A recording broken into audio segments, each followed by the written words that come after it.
Okay, I'll proceed. I assume that you all can hear me. Thank you very much for joining me today. My name is Chris Hartley, and I'd like to welcome you to the Department of Asian and Policy Studies at the Education University of Hong Kong. As the program leader of the Bachelor of Social Sciences and Policy Science and Management, I would like to express my gratitude for being able to present today, and I welcome you to this information session, and I hope it provides you with the information you need. This program aims to develop your skills associated with policy analysis and evaluation. I'll give a brief introduction to the program, then I'll go through the slides. So, with policy analysis and evaluation, critical and analytical capacities for assessing policy processes and perspectives that allow students to understand diverse international policy contexts and governance challenges in the contemporary world.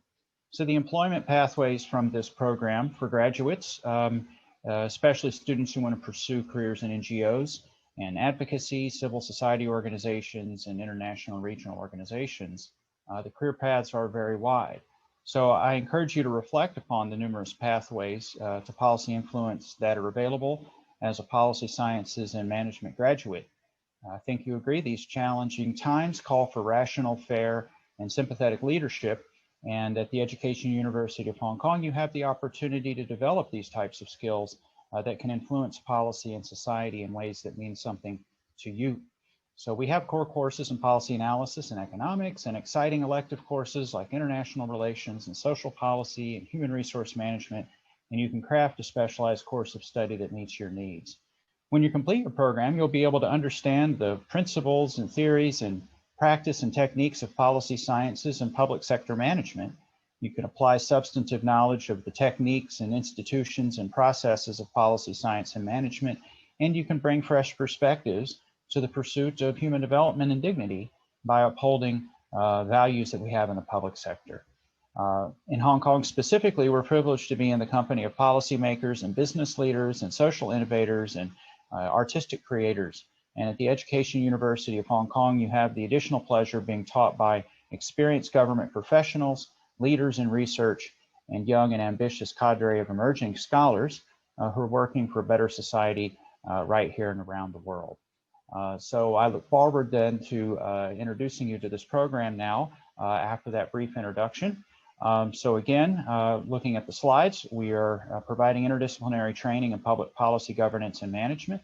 And we're equipping students with a wide variety of skills to prepare you for public service careers, whether you're working for government or consultancies or nonprofit sectors in advocacy and even within corporations for government business relations.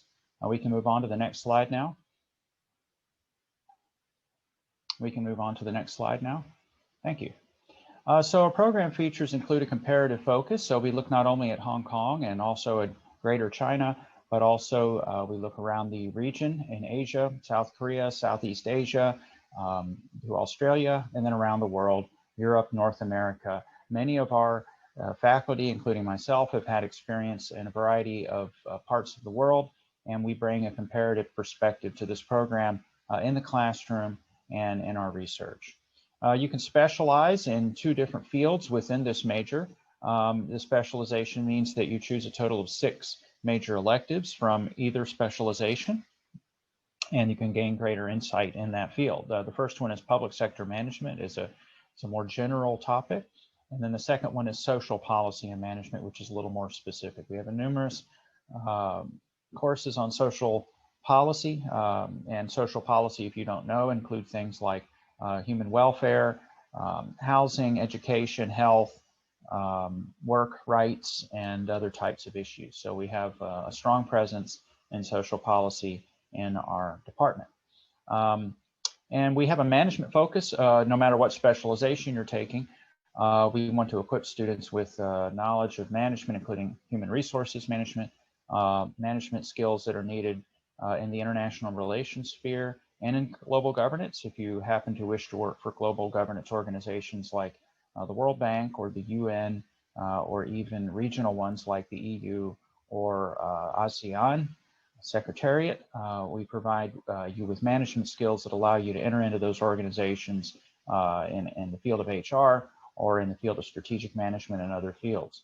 And then finally, integration of strategic communications, which is a strong component of our program, helps develop student skills in policy communications, which is a specific type of communication involving informing the general public about public policies and about government activities. So I think that you'll find those very useful and very relevant to the issues that we face today here in Hong Kong and around the world with the pandemic and with other issues as well. Next slide. The program structure is as follows on your screen. We have major and program specific components of a major core of 6 credit points. Keep in mind that each course is 3 credit points typically. There may be some exceptions, but typically you'll have 2 major core courses. Then you'll have 6 major electives, which you can use to specialize if you choose, or you can split those electives between the 2 specializations, public management and social policy.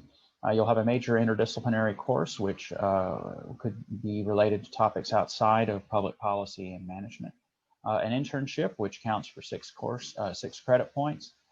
2 capstone projects. There's one in the first year, which helps prepare you for your internship, and then the second one occurs in the second year. It's the final year project, and you have the opportunity to either do a more practical project, or you can do more research-oriented thesis-style project.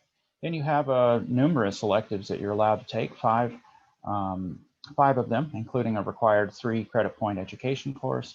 And then you have a common core, which is the university e-portfolio and general education experiential learning and breadth courses for a total of 60. So that covers 4 semesters, 2 years in this course. Next slide, please.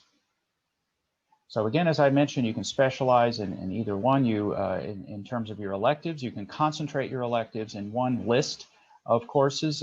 Public sector management, we have lists of those courses available online. If you go to our website and click through to curriculum, and you have information about what courses you can take as a public sector management specialization within this degree. And the same is true for social policy and management as well. We have a wide variety of courses taught by a variety of professors, professors who range from very competent researchers to people who are working in the public sector currently and everywhere in between. So you will get a good wide variety of perspectives on issues like social policy and public sector management. And then, as I said before, you can also split your 6 courses between Specialization 1 and Specialization 2 if you would like to take a more generalist approach to your studies. Next slide, please. So we emphasize application in this program. We center on public sector governance and the challenges of contemporary policy making. So we want to make sure that what we are teaching you is relevant to what's going on in the real world right now, so that you can exit the program and be marketable job candidates, and you can make a real difference in your organizations and in public policy. How do we equip you for this? Well, we use experiential learning.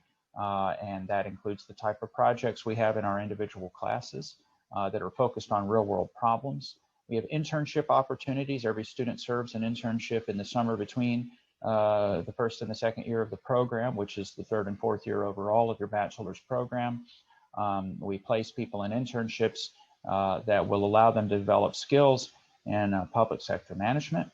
And then consulting simulations with local and international organizations, including numerous case competitions and other opportunities for you to further develop your skills in a real world setting. We also have formal training in policy analytics. So that means we have courses like toolkits for policy analysis that will give you the quantitative skills and the qualitative skills to understand policy problems and to move forward in your career, whether you want to be an analyst for a consultancy or government, or if you want to continue your studies into graduate school and become a career researcher. I think you will find this very exciting because across our classes and across our internships, we're dealing with very real current problems.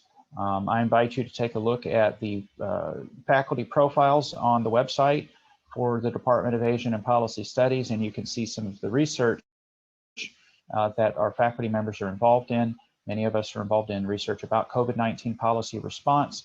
We're involved in research about work-life balance, about housing, about international relations, about economic development, about science and technology policy, and environmental policy. So we have a variety of issues that are represented within our faculty, and our professors bring that experience to the classroom to help you understand a variety of different issues.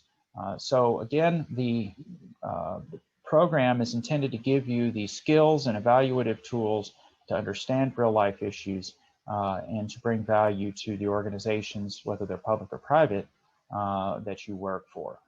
So practical, problem-based learning, stakeholder engagement, leadership and negotiation, policy design. All of these issues fit together in the field of governance, and we touch upon them all to make sure that you have a good understanding.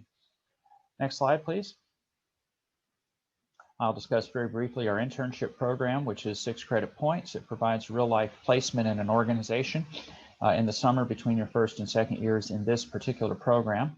We have agreed with organizations to place you, and the organizations provide you an opportunity to observe and to apply your knowledge about policy, sciences, and management in real-world situations. So you have a list of some of the partners: Civic Sight, Christian Action, Hong Kong Policy Research Institute, and others. Many of these organizations work on issues related to social issues in Hong Kong, so advocacy, non-government organizations, etc. Others might work on certain issues related to migration, or certain issues related to political communications or advocacy. So once you get into the program, you can begin to think for yourself about what interests you and what your passion is, and then you can begin to speak with directors of the program about what internship you think fits your needs and helps you achieve the professional goals that you're looking to achieve. Next slide, please. The career prospects are very wide. This is a general type of degree, so it gives you a good understanding of everything that's going on in the field of public policy, so you can move into a variety of different types of organizations. As I've mentioned before, non-government organizations that advocate for certain types of issues, such as alleviation of poverty, or improvement of education for disadvantaged people, or migration and asylum seeking, whatever the case might be. There are non-government organizations that are trying to help fill the gaps left by government to make our society a better place. So I have already suggested that you think hard about which types of things that you're passionate about and where you can fit, and then you can prepare to enter into that profession upon graduation. Think tanks are research institutes, and civil society organizations also conduct research as well. So with your skills, you should be able to help contribute. You can work within government itself, and government hires many people to do analytical work or management style work. So government or government activities linked to corporations providing government services. You can work within businesses and act as a go-between or a liaison between businesses and government issues, because you will have an expertise in public policy. You can simply work in consultancies. There are many consultancies that provide analytical services to the government where the government's not able to do so. So the big global consultancies like McKinsey and Bain and others have many public sector clients. And when you work for those organizations, you're able to get a variety of experience across different types of government agencies, even possibly in different countries as well. So that's a very exciting thing that our students are available to do. And then you can work with international and regional NGOs, as I mentioned before, ASEAN, the OECD, Red Cross, and many other types of foundations. I think you'll find that given the pandemic, we are facing many policy challenges, and many organizations are trying to figure out how best to maintain stability in society and to keep people healthy and wealthy and happy. So there should be a lot of opportunities for work in that area in the coming years. So I think that having the expert knowledge to move into that industry is a wise choice for you, should you choose to do so. Next slide, please. I'm not going to speak very much about entrance requirements because they're fairly straightforward. They're listed online. They're listed in materials that you may have received, and they're listed here in the PowerPoint slides. So we encourage applications from applicants who meet these requirements. You need a post-secondary qualification like an associate's degree or a higher diploma with a standard good GPA. What's seen as a good GPA, that varies, but we do expect to see evidence of quality performance in academic settings. It's very important. We accept a small percentage of the applicants, and we expect our applicants who are accepted to be able to do high quality work and to be able to contribute to their to the university community in some way as well. Attending a final year of a recognized associate degree is also acceptable, and you can apply that way, and then you can apply as a transfer student if you're currently enrolled in a bachelor's or higher degree program. You know, I'm not going to say too much about specifically what we look for, except that we need evidence that you can do high quality academic work, but we also want to consider what your interests and goals are and whether you feel like you are a good fit in a program like this. Because we want to make sure that people who are admitted understand the demands of the program and have a clear picture about where they want to go once they leave the program, so they understand what they need to get out of the program, and we'll work hard to do that. Next slide, please. Okay, these are the application procedures. You can find those online. This is information about the tuition fees, different between local and non-local, but I'm not going to go into detail about that. You can find all that information online. You can email admissions, and you see the admissions email address below. If you have an inquiry about the program itself, the curriculum, or other aspects not having to do with admissions mechanics, then please feel free to email me as well. Next slide. Okay, well, that concludes the presentation related to the Bachelor of Social Sciences and Policy Science and Management. Again, my name is Chris Hartley. I'm the program leader, and Hanyu Zhao, who's not with us today, but he is a co-leader of the program, and we have a large group of academics at the Department of Asian and Policy Studies who is making this new and exciting program as good as it can be. So I encourage you to go online, to look around and see what more information you can find. I encourage you not only to look outward, not only look at the Education University of Hong Kong or look at our program or look at what career prospects are, but look inward as well. And when I say look inward, I mean talk to yourself and ask yourself, what is it that you want to get out of this degree? And what is your strategy? What is your plan? What difference do you want to make in society, in public policy, in the government, in the lives of other people? Please realize that there are multiple pathways to do this, but a degree in public policy and policy sciences and management is a very useful way to help prepare you to make a difference in society as a thinker, or as a leader, or as an organizer, or as a manager. And I think that you'll find our program very exciting and dynamic, and we encourage highly ambitious and creative students to apply, and you can be sure that when you enter the program, you'll be surrounded by a group of students who is similarly ambitious and hardworking, and they will be the leaders of the future. So please come join us and become a leader of the future here at the Department of Asian and Policy Studies, and please don't be a stranger. Email me or others within the department if you find something interesting about their profile, and we look forward to seeing your application soon.